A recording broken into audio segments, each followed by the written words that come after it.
You are looking at Julian's pronunciation guide, where we look at how to pronounce better some of the most mispronounced words in the world, like this other curious word. But how do you say what you're looking for today? Let's learn once and for all how to pronounce this word once and for all correctly in English. Yes, there are slightly different pronunciations, especially between British English and American English, so let's go through. If you want to learn more vocabulary, stay tuned. Participatory, that's British English pronunciation.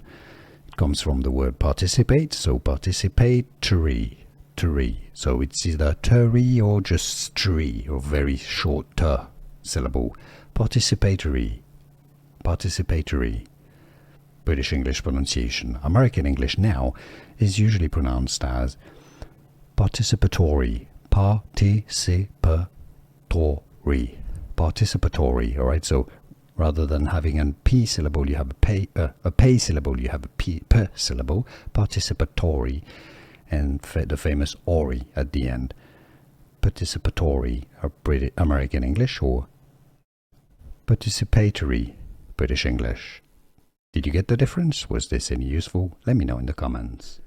Here are more videos on how to pronounce more confusing words and names too many mispronounced. Like this video if you found it useful. I appreciate your support. I'll see you soon, and thanks for watching.